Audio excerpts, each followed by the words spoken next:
வணக்கம் தோழர். வணக்கம். இப்போ சமீபத்தில் தமிழ்நாட்டில் இருக்கக்கூடிய ஒரு டாபிக் என்னென்னு பார்த்தோம்னா மேகதாது அணை பிரச்சனை.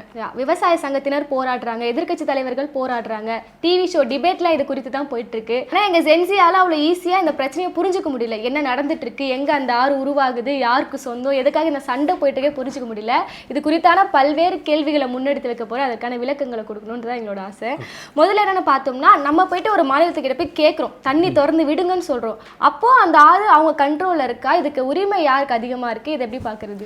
இல்லை, அது இதுக்கு சர்வதேச அளவிலேயே நிறைய நெறிமுறைகள் உண்டு. ஈவன் காவேரி இஷ்யூவில் நாம் 70 வருஷமாக சண்டை போட்டு வெள்ளக்காரங்காலத்துலேருந்து அந்த டிஸ்பியூட் இருந்தது. அதன் பிறகு அதுக்கு பல்வேறு சட்ட போராட்டங்கள்லாம் நடந்து எந்தெந்த நேரத்தில் எப்படி எப்படி தண்ணியை பிரிச்சுக்கிறதுங்கிறதுக்கான வழிகாட்டுதல்கள் இருக்குது. அதை எப்படி பிரச்சனை வந்தால் எப்படி தீர்க்கிறதுங்கிற வரைக்கும் அதுக்கு தான் அந்த காவிரி அணை இதெல்லாம் இந்த சிஸ்டம் எல்லாம் இருந்தது. கர்நாடகா எப்போதும் தயாராக இல்லை.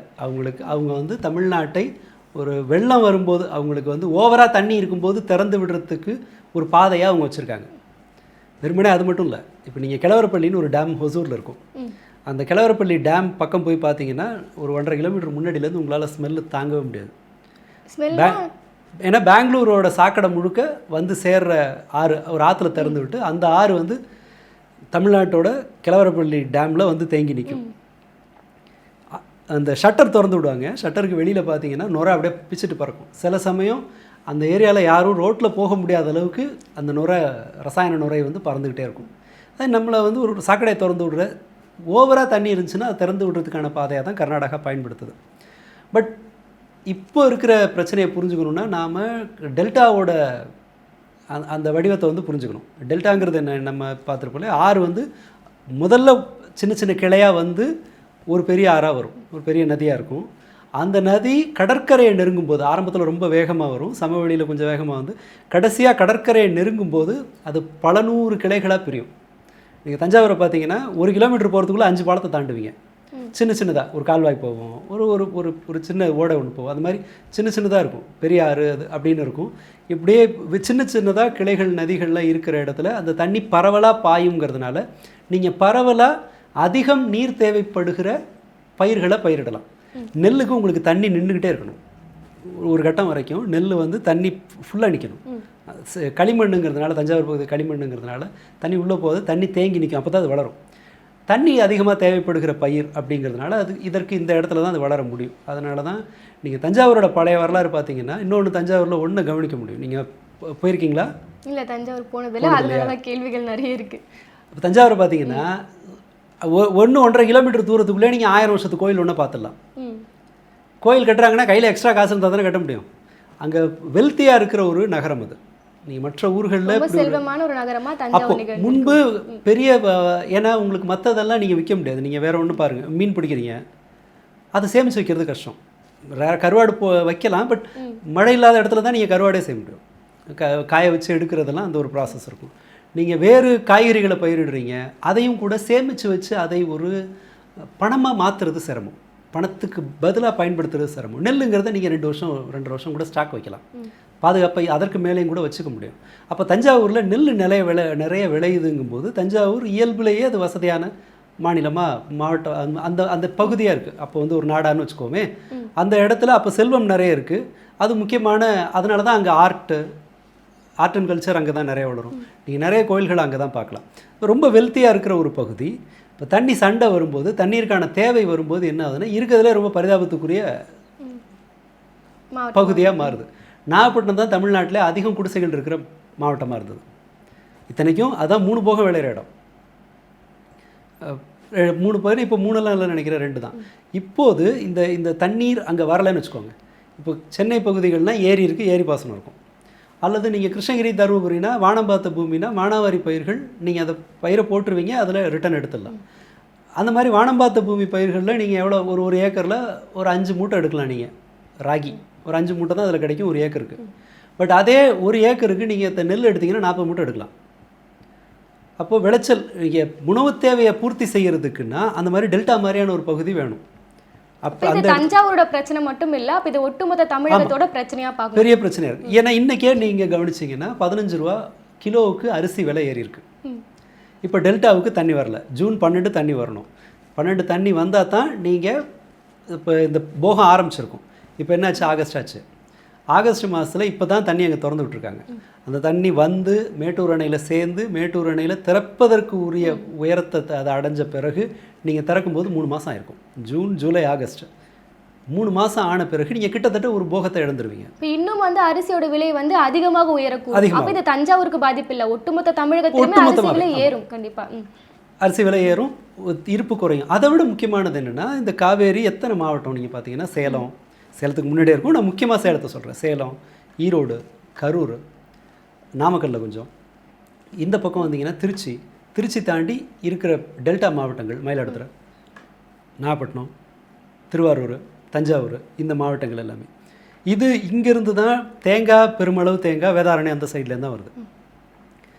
இத்தனை மாவட்டங்கள், சுமாராக 10 மாவட்டங்கள், 10 மாவட்டங்கள் பக்கத்தில் இருக்கிற, அதை நம்பி இருக்கிற சில மாவட்டங்கள். என் நண்பர் இப்போ கூப்பிட்டு சொல்கிறார், அவர் 2 ஏக்கர் அதை டிராக்டர் விட்டு அடிச்சிடுறது தான் வழி, தண்ணி இல்லைன்றார். இப்போது அந்த மாவட்டங்களில் இருக்கிற மக்களுக்கு வேலை இல்லைன்னு வச்சுக்கோங்க, அடுத்த 6 மாதத்துக்கு வேலை இல்லை அப்படிங்கிறது இருந்துச்சுன்னா, இன்னொன்று லேட்டாக தானே வச்சுக்கலாம்ல. இப்போ ஃபேக்ட்ரி போன மாதம் திறக்கிறதுக்கு அடுத்த மாதம் திறக்கலாம், நீங்கள் பிரச்சனை ஒன்றும் இல்லை. ஆனால் நெல் பயிரிடும்போது நீங்கள் உங்களுக்கு பருவம் ரொம்ப முக்கியம். பனி வந்ததுன்னா அது ஒரு பிரச்சனை, மழை வேறொரு வகையான பிரச்சனை. மழையை தாங்குற அளவுக்கு பயிர் வளர்ந்த பிறகு மழை வந்துச்சுன்னா பரவாயில்ல. இப்போ ஒன்றுமே உங்களை பாதிக்கும். பனி பாதிக்கும், அதீத வெயில் பாதிக்கும், தண்ணி இல்லைங்கிறது பாதிக்கும். சரி, போர்வெல்லேருந்து தண்ணி எடுக்கலாமா? தஞ்சாவூரில் குளம் அந்த பாசனம்லாம் கிடையாது. அதனுடைய பரப்பு வந்து இப்போ ஏரி உயரமாக இருக்குது, அங்கேருந்து தண்ணி எடுக்கிறாங்கிற மாதிரியான இது கிடையாது. குளத்து பாசனங்கிறது அங்கே வடிவத்திலே கிடையாதுங்கிறதுனால எங்கேயோ ஒரு குளம் இருக்கும், நீங்கள் வயல் இருக்கும், நீங்கள் தண்ணியை போர்வெல் எடுக்கணும். போர்வெல் எவ்வளோ பேருக்கு சாத்தியங்கிறது கிடையாது. இந்தியாவில் பார்த்தீங்கன்னா பெரும்பாலான விவசாயிகளுக்கு வந்து சராசரியாக 1.5 ஏக்கர் நிலம் தான் இருக்குது. இப்படி இருக்கும்போது அங்கே இருக்கிற கூலி விவசாயிகள், இதெல்லாம் கூலி ஆள் நிறைய தேவைப்படுற வருது. கூலி விவசாயிகள் என்ன பண்ணுவாங்க, அங்கே இருக்கிற மற்ற சர்வீசஸ் என்ன பண்ணுவாங்க? டேட்டா கவனிச்சிங்கன்னா தெரியும். எப்பெல்லாம் இந்த மாதிரி காவேரியில் தண்ணி வரலையோ அதன் பிறகு தஞ்சாவூரில் கவனிச்சிங்கன்னா குற்றங்களோட எண்ணிக்கை அதிகரிக்கும். வேலை இல்லாத காரணத்தினால குற்ற செயலை ஈடுபடுறது, திருட்டு செயலில் ஈடுபடுறது, அந்த மாதிரி நடக்கும். அதெல்லாம் திருட்டு செயல் மட்டும் இல்லை. இப்போ பெரும்பாலான குடும்ப பிரச்சனைகளுக்கு என்ன காரணம்னு நினைக்கிறீங்க? பணம் இல்லாதான் காரணமாக இருக்கும். அப்போ வருமானம் இல்லை என்ன நடக்கும்? குடும்ப பிரச்சனை வரும். இங்கே இன்னொரு முக்கியமான சிக்கல், இப்போ கரண்ட் பிரச்சனை நம்ம சென்னையில இருக்கா? சென்னையில் இருக்கிறதுனால உங்களுக்கு எனக்கும் அது தெரியுது. தஞ்சாவூர்லேயும் போதுமான அளவு மின்சாரம் இல்லை. இப்போ நிலத்தடி நீர்மட்டம் கீழே போகுது. தமிழ்நாட்டில் மொத்தமாக 20 மாவட்டங்களில் நிலத்தடி நீர்மட்டம் மோசமாக இருக்குது. 10 மாவட்டங்களில் காலி, நிலத்தடி நீரே இல்லை. அது குறிப்பிட்ட தேவையான அளவுக்கெல்லாம் கிடையாது. அது ரொம்ப கஷ்டம். ரொம்ப நீங்கள் போர்வெல் போட்டு தான் இன்னும் ஆழமாக போட்டு எடுக்கிற மாதிரி இருக்கும். தஞ்சாவூர் மாவட்டம்லாம் அடுத்த லேயரில் இருக்குது. வெகு விரைவில் நிலத்தடி நீர்மட்டம் தீரக்கூடிய நிலைமையில் இருக்குது. கிட்டத்தட்ட தீர்த்த நிலைமையில் இருக்கும். இப்போ நிலத்தடி நீரை எடுக்கணும்னு சொன்னால் போர்வெல் வசதி இல்லாதவங்களுக்கு விவசாயம் கிடையாது. போர்வெல் இருக்கிறவங்களுக்கு கரண்ட்டு ப்ராப்பராக கிடைக்கிறது இல்லை. இப்போ என்ன செய்கிறாங்கன்னா, எங்கள் ஊரில் எல்லாம் ஒரு ஆள் போய் அங்கே படுத்துருக்கணும், போர் செட்டில் படுத்துருக்கணும், கரண்ட் வரும்போது போட்டுக்கணும். இந்த மாதிரியான பிரச்சனைகள் இருக்குது. தஞ்சாவூரை தாண்டி இருக்கிற விருத்தாச்சலம் அந்த பகுதிகளிலையும் இந்த பிரச்சனை இருக்குது. நிலத்தடி நீர்மட்டம் குறையிறது. ஆற்று நீரையும் பயன்படுத்த முடியல, நிலத்தடி நீரையும் எடுக்க முடியல. அப்படிப்பட்ட ஒரு நிலைமையில தஞ்சாவூர் இப்போ இருக்கு. இப்போ 15 ரூபாயிலேருந்து ஒரு வேளை அடுத்த வருஷம் 30 ரூபா ஆகுதுன்னு வச்சுங்க. அரிசி விலை, முட்டை விலை என்னாச்சு? 6 ரூபாயிலேருந்து இப்போ 10 ரூபாய்க்கு வந்து நிற்கிது, 9 ரூபாயில் வந்து நிற்கிது. ஏதோ 30 பைசா 40 பைசா அதை குறைஞ்சிருக்கு போல. 8 ரூபா இருந்தது, அது 8 தாண்டி வந்தது. முட்டை விலை ஏறியாச்சு. சரி, இந்த தஞ்சாவூரில் விளையலைன்னா நெல்லை நீங்கள் ஆந்திராலேருந்து வாங்கிக்கலாம், சென்ட்ரல் தொகுப்புலேருந்து வாங்கிக்கலாம் அப்படின்னு நினைக்கலாம். மத்திய தொகுப்பில் 40% டிஸ்கவுண்ட்டில் நெல்லை வந்து அரிசியை எத்தனால் ஃபேக்ட்ரிஸ்க்கு விற்றுருக்காங்க சென்ட்ரல் கவர்மெண்ட்டு. அது எவ்வளோ இருக்குது, எவ்வளோ வரப்போகுதுன்னு தெரியாது. இது நெல் பாதிக்கிறது மட்டும் இல்லை, வைக்கல் இல்லைன்னு வச்சுங்க, மாட்டுக்கு தீவனம் போகிறதுக்கு நீங்கள் தீவனத்தை காசு கொடுத்து வாங்கணும். புரியுது. அதோட பாகங்கள் உட்பட எல்லாத்துக்குமே வந்து ஒரு பஞ்சம் இருக்கு. இப்போ இந்த வைக்கல் இல்லைன்னா நான் தீவனத்தை வெளியில் வாங்கணும், இல்லை மாடு தீவனத்தை குறைக்கணும். மாடு பால் கறக்காது. ஏற்கனவே பால் விலை வந்து கட்டுப்படி ஆகலை. நீங்கள் பால் வியாபாரத்தை கவனிச்சிங்கன்னா, பால் வியாபாரத்தில் இருக்கிற இன்னொரு சிக்கல், அது போடுற உழைப்புக்கு தான் ரிட்டனே தவிர அது ஒரு முதலீடெல்லாம் கிடையாது. ஒரு மாட்டை வச்சுட்டு ஒருத்தன் உழைக்கிறான் இல்லையா, அந்த மாட்டை வச்சுட்டு அவங்க உழைக்கிறதுக்கு தான் காசு வரும். நீங்கள் இப்போ 45 ரூபா 40 ரூபா செலவு பண்ணி 40 ரூபா கிட்டத்தட்ட செலவு பண்ணி 45 ரூபாய்க்கு பால் வைக்கிறீங்கன்னு வச்சுப்போம். 40 ரூபான்னு நினைக்கிறேன், கொள்முதல் விலை கொஞ்சம் இதுதான், 40 ரூபா கிட்ட வரும்னு நினைக்கிறேன். பால் உற்பத்தி விலை அதிகமாகும். இப்போ தஞ்சாவூரில் விவசாயம் இல்லைன்னா பாலை நம்பி இருக்கிறவன் பால் விவசாயிகளோட பிரச்சனை அடுத்தது வரும். இல்ல பால் மட்டும் இல்லாம பால் சார்ந்த பொருட்கள் எல்லாமே டைரி ப்ராடக்ட்ஸ் எல்லாமே வந்து வெளியேற அதுக்கு மோடி வேற ஒரு வழி வச்சிருக்காரு. இப்போ அவர் அக்ரிமெண்ட்லாம் போட்டிருக்காரு இல்லையா, அமெரிக்கா அதோடலாம் அக்ரிமெண்ட்லாம் போட்டிருக்காரு. அவங்க ரெடியாக இருக்காங்க நம்மளோட பாதி விலைக்கு பால் பொருட்களை விற்கிறதுக்கு.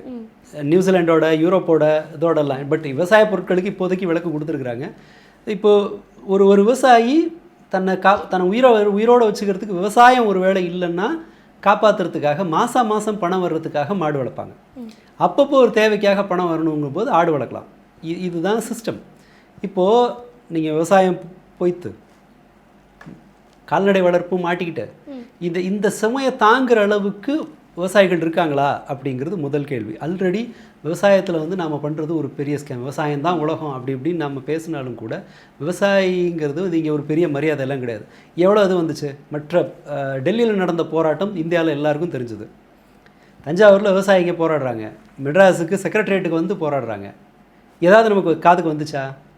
இல்ல, எந்த செய்தி நிறுவனங்களும் கவர் பண்ணல. இந்த அரசு அதை எப்படி சொல்லுதுன்னா அது ஒரு சதி தூண்டுதல் யாரோ தூண்டுதலின் பேர்ல. கோரிக்கை ரொம்ப சிம்பிள். நீங்கள் சொன்ன கடன் தள்ளுபடியை கொடுங்கங்கிறது கேள்வி. அப்போது விவசாயிகள் கிட்டத்தட்ட கைவிடப்பட்டாங்க.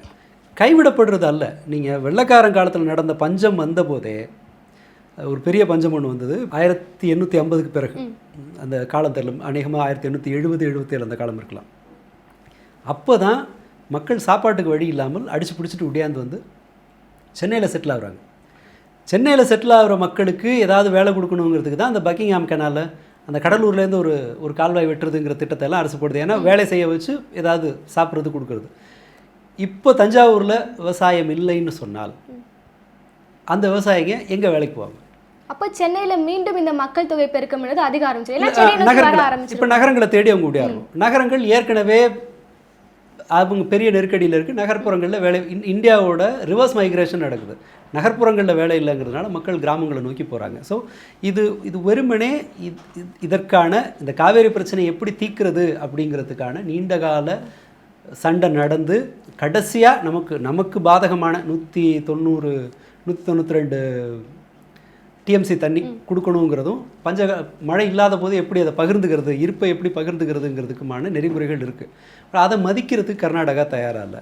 அதில் நாம் வந்து ஒரு அளவுக்கு மேலே சண்டையிடுறதுங்கிறது ப்ராக்டிக்கலாக கொஞ்சம் கஷ்டம், தமிழ்நாட்டு தரப்பிலிருந்து சண்டை போடுறதுன்னு. ஆனாலும் ஏதோ ஒரு வகையில் அதை முன்கூட்டியே உணர்ந்து செஞ்சுட்டு இருந்தாங்க. நீங்கள் கடந்த 5 வருஷத்தில் பார்த்தீங்கன்னா 2 முறை ஜூன் 28க்கு போயிருக்கு. முதல் வாரத்திலே திறக்க வேண்டிய நீர் என்பது அடுத்தடுத்த வாரங்களுக்கு ஒரு முறை மே மாத கடைசியிலே திறந்துருக்காங்க. அந்த மாதிரி நடந்திருக்கு. இப்போ வந்து நீங்கள் கடைசி இந்த காவேரி பிரச்சனை நமக்கு இப்போ ஏன் இது பெரிய பூதாகரமாக இருக்குன்னா 12ஆம் தேதி நீங்கள் தண்ணி திறந்துருக்கணும். 12ஆம் தேதி தண்ணி திறக்கலைன்னா அன்றைக்கே பிரச்சனை தெரியும் இல்லையா? 12ஆம் தேதி தண்ணி திறக்கலைன்னா தஞ்சாவூரில் திருச்சி, தஞ்சாவூர், நாகப்பட்டினம், மயிலாடுதுறை இந்த பகுதியில எல்லாம் என்ன மாதிரியான பிரச்சனைகள் உருவாகும் அப்படிங்கிறது அரசாங்கத்துக்கு தெரியும். அப்போவே நடவடிக்கை ஏதாவது எடுத்திருக்கிற பட்சத்தில் உங்களால் பிரச்சனையை ஓரளவு சீர் செஞ்சுருக்க முடியும், நிலத்தடி நீர்மட்டம் இல்லை அப்படிங்கும்போது. ஆனால் கடந்த 3 மாதத்தில் நாம் காவேரி பிரச்சனை தொடர்பாக என்ன நடவடிக்கை எடுத்தாங்கிறத பற்றி நமக்கு எதுவுமே தெரியாது. இல்லை, அதை மூடி மறைக்கும் வகையில் தான் இந்த ஊக்கத்தொகைன்னு ஒன்று அறிமுகப்படுத்துகிறாங்க இந்த குறுவை சாகுபடிக்காக. அப்போ அதை கொடுத்துட்டா விவசாயிகள் அதை மறந்துட்டு போயிடுவாங்களா அப்படின்ற கேள்விகளும் இருக்குல்ல. இல்லை, அது சமாளிக்கிறதுக்காக கொடுக்குறது தான். பிரச்சனையை புரிஞ்சுக்கிறதுன்னு சொன்னால் நீங்கள் எப்போதுமே நீங்கள் ஒரு சலுகை ஒரு விஷயத்தை கொடுக்குறீங்கன்னா அது ஒன் சைடடாக நீங்கள் கொடுத்தீங்கன்னா அது எதோ பிச்சை போடுற மாதிரி. அது அங்கேருந்து ஒருத்தர் வரணும், அவங்க தனக்கு என்ன வேணும்னு கேட்கணும், நீங்கள் உங்களால் என்ன முடியுங்கிறத சொல்லணும். எப்போதும் ஒரு பேச்சுவார்த்தைங்கிறது அப்படி தான் இருக்கும்.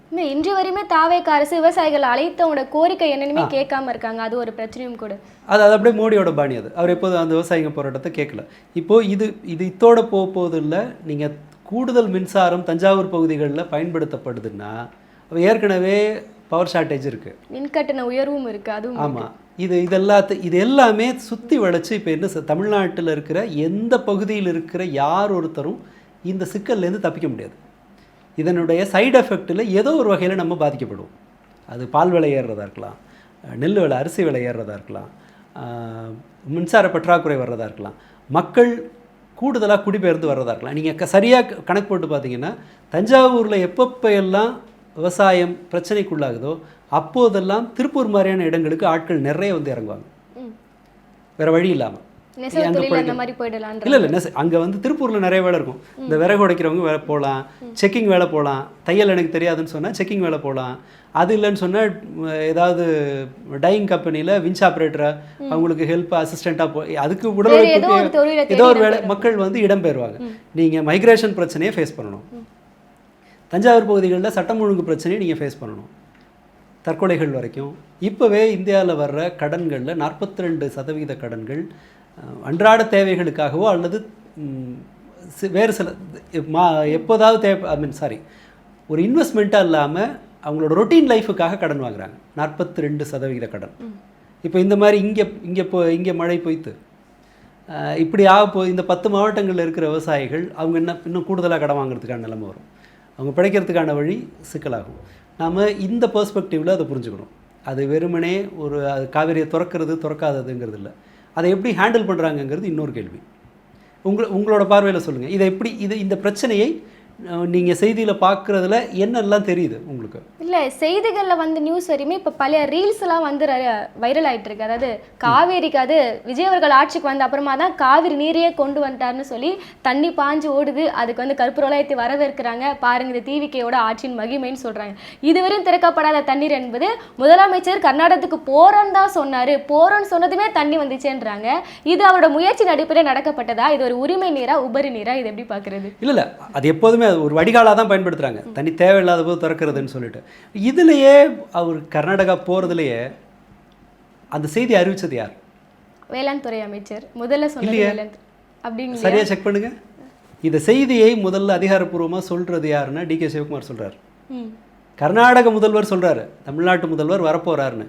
அதற்கு முன்பு இந்த அமைச்சர்கள் ஒருத்தர் போகிறாருன்னாங்க, ஒருத்தர் இல்லைன்னாங்க, மாறி மாறி சொன்னாங்க. அதிகாரப்பூர்வமாக ஒரு ஹைகமாண்ட்லேருந்து வர்றது, ஒரு தலைமையிலிருந்து ஒரு செய்தி வர்றதுன்னா சிவகுமார் தான் சொன்னார். சிவகுமார் சொன்ன பிறகு சிவகுமார் அனைத்து கட்சி கூட்டம் கூட்டுறாரு. ஆனால் தமிழ்நாட்டில் அனைத்து கட்சி கூட்டம் கூட்டலை. அதுதான் எங்களோட பெரிய கேள்வியாக இருக்குது. எதற்காக இந்த அரசு ஒரு அனைத்து கட்சி கூட்டத்துக்கு இவ்வளோ தயங்குறாங்க? அப்படி அவங்களுக்கு என்ன ஒரு பின்விளைவு வந்துட போது? ஒரு அனைத்து கட்சி கூட்டத்தை கௌரவம் தான், எனக்கு அப்படி தான் தோணும். நம்ம அப்படி தான் புரிஞ்சுக்க முடியும். அதாவது ஒரு அனைத்து ஒன்றை பார்க்க எனக்கு பிடிக்கலன்ற செய்தி தானே அதில் வருது. நீங்கள் புதுசு, இந்த கட்சி இந்த பிரச்சனையை கையாளுறதுல புதுசு. ஏற்கனவே இந்த பிரச்சனையை கையாண்ட கட்சிகள் இருக்குது. இந்த சிக்கலுக்காக, காவிரி நீர் சிக்கலுக்காக வழக்கு தொடுத்து தொடர்ந்து போராடி தொடர்ந்து இந்த டாக்குமெண்ட்டை சேர்க்கறதுலேருந்து பல வேலைகளை செஞ்ச அமைப்புகள் இருக்குது. இதில் நேரடியாக பாதிக்கப்படுகிற விவசாய சங்கங்கள் இருக்குது. நீங்கள் இவங்களில் யார் கூடவும் பேச தயாராக இல்லை. ஆனால் சிவகுமாரோட பேசுகிறேன், சுமூகமான பிரச்சனையை முடிக்க போகிறேன் அப்படின்னு சொல்லும்போது இந்த முயற்சியே அது வந்து கூட இருக்கவங்களை அவமானப்படுத்துகிற மாதிரி இல்லையா? இல்லை, கிரெடிட்ஸ் ஒருவேளை அவங்களுக்கு போயிடுமோ? அவங்க சொல்லி அவங்க அனுபவம்லாம் சொன்னதால தான் எங்களுக்கு நடந்துச்சு, தாவேக அரசால முடியல. அப்போ எது பண்ணாலும் நாங்களே முன் வந்து பண்ணிக்கிறோம். அப்போ அப்படி ஒரு கிரெடிட்காக அனைத்து கட்சி விட்டதை கூட்டாம பண்ணாங்களா? இல்லை, கூட்டல, எதுவும் பண்ணலை. நீங்கள் இவ்வளவு லேட்டாக வர்றதுனால என்ன இப்போ இந்த பருவம் நான் லேட்டாக பயிர் பண்ணுறேன்னா அடுத்ததே என்னால் அதே நிலம் தானே. இப்போ சம்பா பயிரிடுறோம், அடுத்தது பயிரிடணும்னு சொன்னால் இந்த இது முடிஞ்சால் தானே அடுத்தது போக முடியும். குறுவை ஆன் டைமில் முடிஞ்சால் தான் நீங்கள் அடுத்து சம்பா இதுக்கு போகலாம். இப்போ இது கட்டாகுதுன்னா தொடர்ந்து 2 போகத்தை காலி பண்ண போகிறோம். 2027 எல்னினோ ரொம்ப தீவிரமாக இருக்க போது, வெயில் உச்சத்தில் இருக்க போகுது. இப்போ கிட்டத்தட்ட அடுத்த 3-4 இது வந்து வீணாக போகிறது நிலைமையில் இருக்குது. இப்போதும் நீங்கள் உங்களோட கௌரவம் முக்கியம்னு நீங்கள் நினச்சிங்கன்னா நாளைக்கு இதை விட பெரிய பிரச்சனை எப்படி ஹேண்டில் பண்ணுவாங்க? சொன்னாங்க படத்தில் நடிச்சுட்டா ஒரு சீனில் நடித்ததை வச்சுட்டு விவசாயத்தை மகிமைப்படுத்த முடியாது. இல்லை, விவசாய பிறக்க ஆசைப்படுற அடுத்த ஜென்மத்தில்னு சொல்கிறாரு விவசாயம். அது இல்லை, அந்த படத்தில் ஒரு டைலாக் இவங்களுக்கு அந்த டைலாக் ஞாபகம் இருக்க போகுது. ரசிகர்களுக்கு என்ன இருக்கும்? என்ன செஞ்சாலும் விவசாயத்தை விட்டுறாதீங்க. விவசாயி தான் கேட்குறான். டெல்லி போகிறாங்க, நாக்பூரில் அரெஸ்ட் பண்ணி டெல்லி போக இருந்த விவசாயிகளை தடுக்கிறாங்க. ஏதாவது ஒரு ஸ்டேட்மெண்ட் வந்திருக்கா அரசாங்கத்துக்கிட்டேருந்து? மாணவர்கள் போராடும் போதும் இல்லை அவரோட படத்துக்கே அவர் பேசலை, அது ஒரு விஷயம். அப்படி இருக்கும்போது பேச மாட்டார். ஆமாம். ஆச்சா, இந்த நெக்லிஜென்ஸு கௌரவம் பார்க்குறது சில விஷயங்களில் நீங்கள் இது பார்க்கவே கூடாது. அரசியல் நீங்கள் ஒரு சினிமாக்காரராக இல்லை ஒரு பணக்காரராக இருக்கும்போது நீங்கள் விரும்புகிறவங்கள பார்க்கலாம், விரும்பாதவங்கள பார்க்க தேவையில்லை. அரசியல்ங்கிறது அப்படி கிடையாது. இல்லை, டிகே சிவகுமார் அவர்களை போய் சந்திச்சுக்கிறேன், அது பரவாயில்ல. ஆனால் இங்கே இருக்கக்கூடிய அரசியல் கட்சிகளை பார்க்க மாட்டேன். சந்திச்சுக்கிறேன்னா இவங்களா ப்ரப்போஸ் பண்ணியிருக்காங்க. சிவகுமார் இன்னொரு ஸ்டேட்மெண்ட்டை சொல்கிறாரு, வேண்டுகோள் விடுக்கப்பட்டது, ரிக்வஸ்டடுங்கிறார். தமிழ்நாடு தரப்பிலிருந்து ரிக்வஸ்ட் பண்ணினாங்க, நாங்கள் ஓகேன்னு சொன்னோம். அவர் என்ன சொல்கிறாருன்னா, வர்ற முதலமைச்சரை நான் ஹெலிகாப்டரில் கூட்டிகிட்டு போய் எங்களோட பாசன பரப்பை காட்டுறேங்கிறார். டெல்டா அந்த தான் இருக்குது, அங்கே வரல. இவங்க இந்த இடத்துக்கு வர ப்ரையாரிட்டி பிரச்சனை இருக்கு இல்லையா, நீங்கள் எதுக்கு முக்கியத்துவம் கொடுக்குறீங்கன்னு. பல சமயங்களில் பல உலகத் தலைவர்கள் ஒரு பொது பிரச்சனைன்னு வரும்போது அவங்க இறங்கி வந்திருக்காங்க. உலகம் முழுக்க வரலாறு உண்டு. ஈவன் நம்ம அதிகமாக விமர்சிக்கிற மோடி கூட அந்த வரலாறு உண்டு. ஆனால் இங்கே இந்த இந்த இந்த பாடி லாங்குவேஜ் இருக்குல்ல, இந்த சிக்னல் இருக்குல்ல, அது எல்லாருக்கும் எதிரானது. இது ஏதோ வெறுமனே ஒரு கிட்டத்தட்ட ஒரு காலம் வரைக்கும் வரலாற்றில் 1000 வருஷத்துக்கு மேலே ஒரு தமிழ்நாட்டினுடைய முக்கியமாக தமிழ்நாட்டோட வளமான ஒரு பகுதியாக இருந்து அங்கிருந்து தான் நீங்கள் வந்து இப்போ பெரியவேல் மாதிரியான ஒரு கட்டுமானங்களில் அது முழுக்க இருக்கிற ஒரு கலை கலாச்சார ரீதியாக பங்களிக்கிற ஒரு நகரம், ஒரு பகுதி, ஒரு மாவட்டம் வந்து ஒரு பிச்சைக்கார மாவட்டமாக மாறுற நிலைமையில் இருக்கும்போது அதற்குரிய சீரியஸ்னஸ் இல்லாமல் ஒரு குரூப் வந்து அதை பற்றி ரீல்ஸ் போட்டு கடவுளே ஆசீர்வதிச்சிட்டாரு. இல்லை, அதுக்கு ஒரு லாஜிக் ஒரு கேள்வி கேட்குறேன். இப்போது இன்றைக்கி மழை பெய்யுற ஆகஸ்ட் மாதம் மழை பெஞ்சு தண்ணியை திறக்கிறது ஒரு தலைவருக்கு, அவங்களோட தலைவருக்கு கடவுள் கொடுக்குற ஆசீர்வாதம்னா 5 வருஷமாக ஆன் டைமுக்கு திறந்தாங்களே டேமை. அப்போ கடவுள் யார் பக்கம் இருந்திருக்காரு? இல்லை, அப்போ வரையுமே பார்த்தீங்கன்னா மேட்டூர் அணை திறக்கிறதோ யாருக்கும் தெரியாது, விவசாயிகள் போராடுறதும் யாருக்கும் தெரியாது. ஆனால் இப்போ ஃப்ளாஷ் நியூஸாக வந்துருச்சுல்ல. இப்போ ஐடி விங் பேஜஸ் அதிகமாக இருக்குல்ல, அதிகமாக விஜய் அவர்கள் ஆட்சியில் தான் தண்ணீர் திறக்கப்பட்டதுன்ற நரேட்டிவ்ஸும் போயிட்டு இருக்கு. அதனால தண்ணி திறப்பாங்க அப்படின்ற நிஜமா இன்னைக்கு நீங்கள் இன்ஸ்டா ரீல்ஸ் எடுத்து பார்த்தீங்கன்னா இன்னைக்கு பாருங்க, முதல் முறையாக மேட்டூர் அணை விஜய் அவர்கள் வந்த பிறகுதான் திறக்கப்பட்டதுன்ற மாதிரி கேப்ஷனோட போடுறாங்க. ஸோ அந்த வகையில் ஒரு சாதனையாக பார்க்குறாங்க. இதுக்கு முன்னாடி மழை பெஞ்சது தண்ணி திறந்தது இல்லாமல் யாருக்குமே தெரியாது. அதனால உங்களுக்கு அந்த மாதிரி இருக்கலாம் போல. ஸோ இந்த இந்த இந்த மாதிரியான போலித்த ஒரு ஃபேக் நியூஸை வச்சு மட்டும் கவர்மெண்ட்டை நடத்திடலாம் அப்படின்னு நினைக்கிறது ஒரு டேஞ்சரு. இதை நம்புறதுக்கான ஆட்கள் இருக்காங்க அப்படிங்கிறது இன்னொரு டேஞ்சரு. இது நாம் எங்கே போய் மாட்ட போகிறோன்னு தெரியல.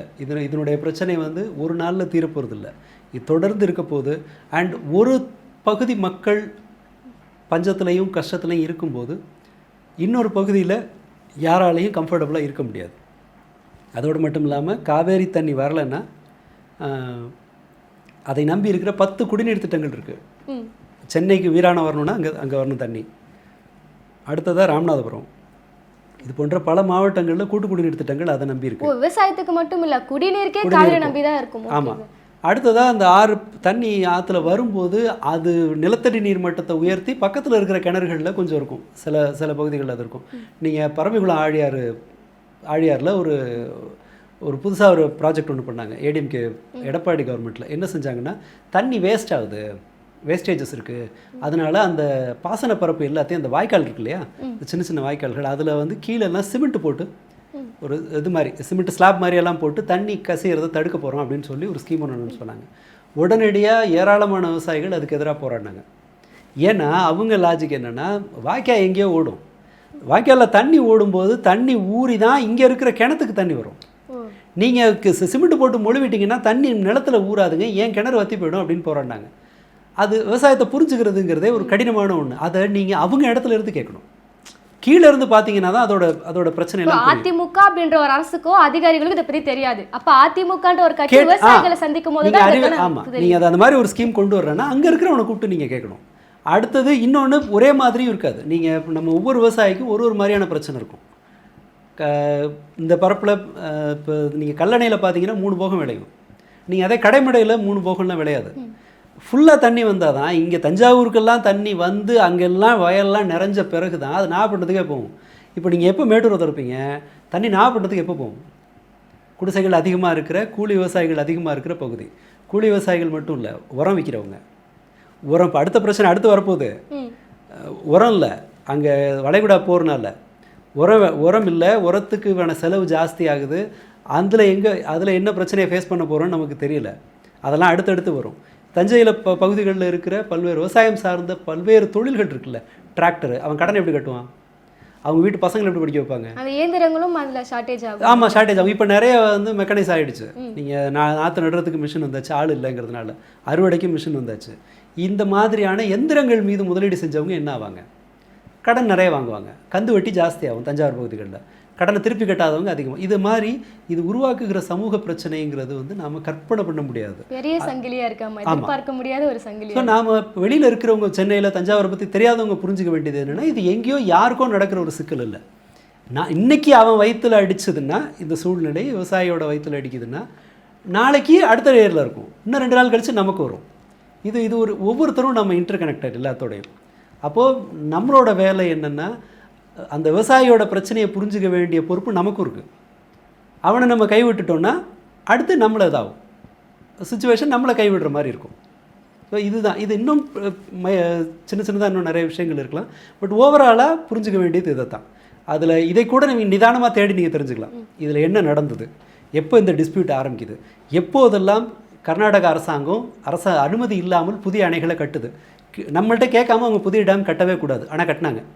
இதற்கு முன்பு ஒவ்வொரு இதில் நடந்தது. அதன் பிறகு இந்த ஆணையம் அமைக்கப்பட்டது, அதுக்கான சட்ட போராட்டங்கள் நடந்து ஒரு இறுதி தீர்ப்பு வந்து அது அரசிதழில் வெளியாகிறதுல ஒரு டிலே நடந்து, இதெல்லாம் ஒரு பெரிய ஹிஸ்ட்ரி.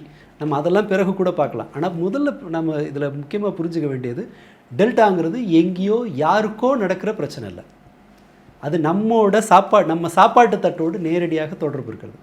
இந்த பாயிண்ட்ல இருந்து தான் நாம் அடுத்த விவாதங்களுக்கே போகணும். நிச்சயமா தோழ, நீங்க சொன்ன கருத்துக்கள் எல்லாருமே தாவேக அரசும் கண்டிப்பா பார்க்கணும் நான் விரும்புறேன். ஏன்னா இது ஒரு விவசாயிகள் அது பார்க்காதுன்னு நான் நம்புறேன். அதனால அதை பத்தி நம்ம கவலைப்பட வேணாம், நம்ம புரிஞ்சுக்கிற அளவில் முடிப்போம். பொறுத்திருந்து பார்ப்போம் தோழ, இந்த அரசு எவ்வளவு விரைவில் நடவடிக்கை எடுக்க போறாங்க. இல்ல நம்ம இந்த காணொலி மூலியமாக விவசாயிகளுடைய அந்த பிரச்சனை மட்டும் இல்லாம தனிநபர் ஒவ்வொரு தமிழ்நாட்டில் வரக்கூடிய நபர்களும் இதனால் எப்படி பாதிக்கப்படாங்கன்னு சொல்லி நம்மளால ஈஸியா புரிஞ்சுக்க முடியுது. நேரத்திற்கும் கருத்துக்கும் நன்றி தோழ.